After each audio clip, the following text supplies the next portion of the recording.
Just got the last couple things in to finish this guy up right here.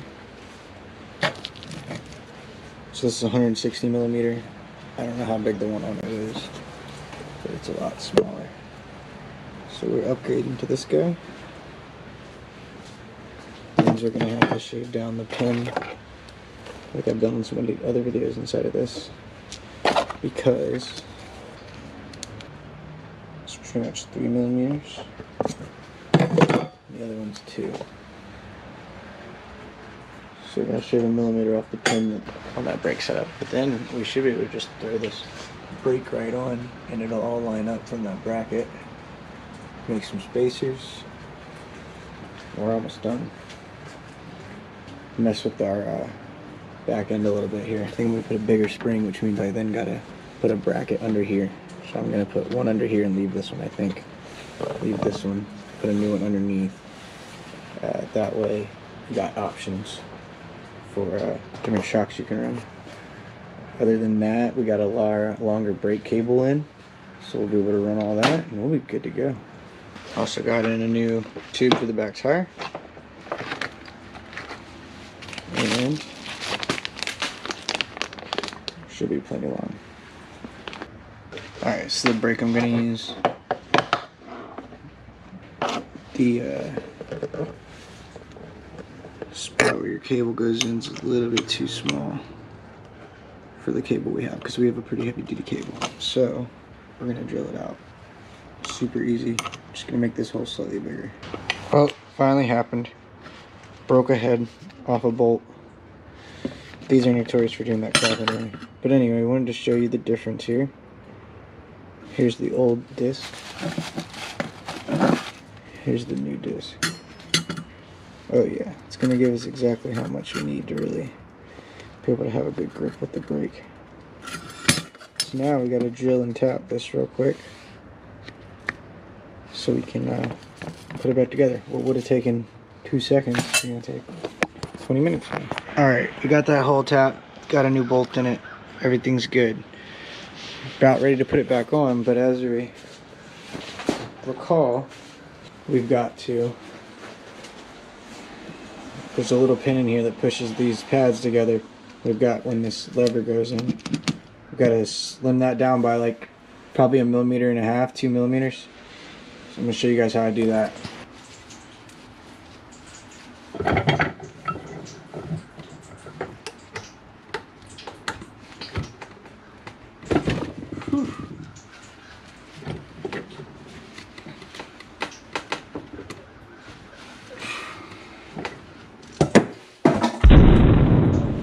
Well, usually don't drop it. These guys are always in there really good.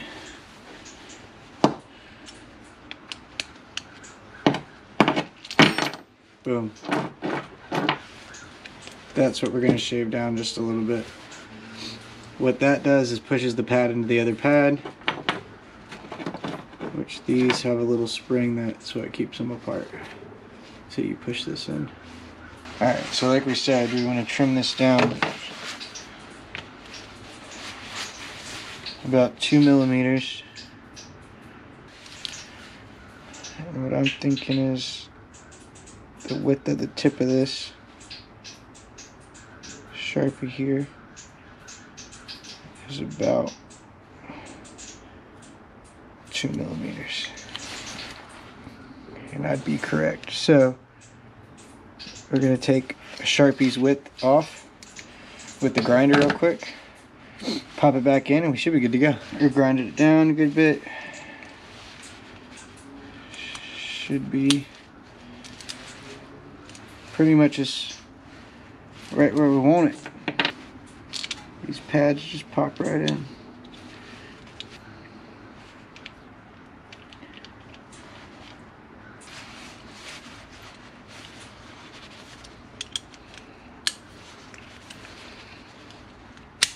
Still works. Let's go put it on the bike. This is pretty much it. It's pretty much finished. We're gonna mess with this shock setup a little more. Look at this custom brake that I built. Custom built these white spacers. cut down the bolts. Literally made all this work. All right, it's pretty damn chilly outside today. So I'm gonna show you the parts we just got in to finish this. We needed to figure out something for a chain roller, so we ordered this guy right here. Heavy duty. I didn't know it was gonna be this heavy duty, but whoops. So, got that guy. We also ordered longer axle, because the one we have is just pretty screwed up. So, longer rear axle. One of these is for the rear, and one of these is for the sprocket. And of course we'll have to make a bunch of spacers and stuff like that. So this already comes with some, but bingo. So let's get out there, get all this on. We got some welding to finish up today for the shock, and then this bike's pretty much done. Hopefully it all fits. This is kind of the final mock-up, but we've got that new sprocket I just showed you guys on there, what it's gonna look like. This shock's just too weak, so we still need to, what we're gonna do is to tear down real quick, take everything that needs to be out of here first to weld it. We're gonna weld another bracket right here, and then we're gonna upgrade to a motorcycle spring instead of a mini four-wheeler spring. And this guy should add some much needed rigidity to the ass end of this thing. We also got to do the backside weld on these. I only welded them on the front to mock up, but it's pretty badass little build.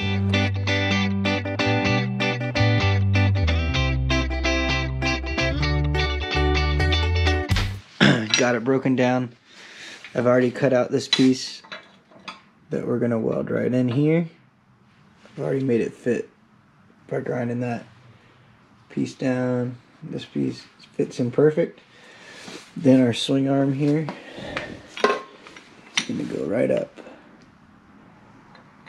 in there like that, which will put our spring, it should be at optimal angle then. That's how we're gonna do it. We're gonna weld this completely around like we did this one, and we're gonna finish the welds under this one. The welds back here.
Alright, I think all the welding is done.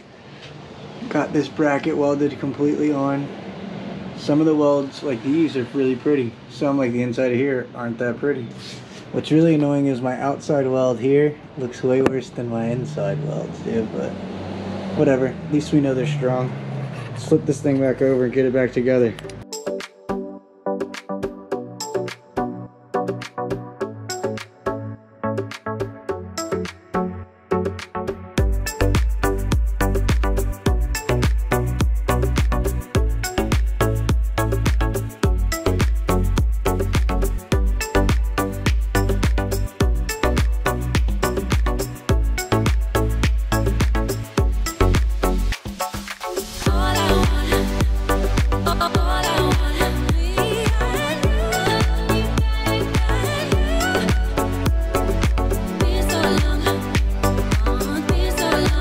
Here it is. Reassembled.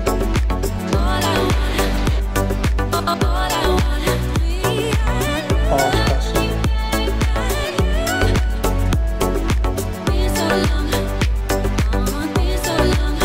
All we need to put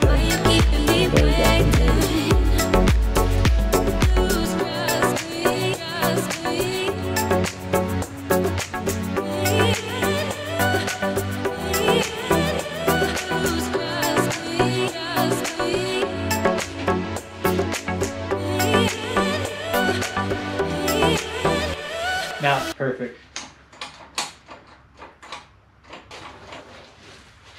It's too wet to take it for a ride, but we can start it up in here real quick and see how it rolls.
I think I'm going to change this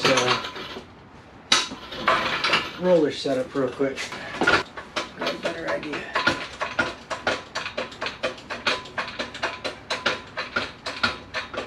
Seems solid though. We built something that runs and works.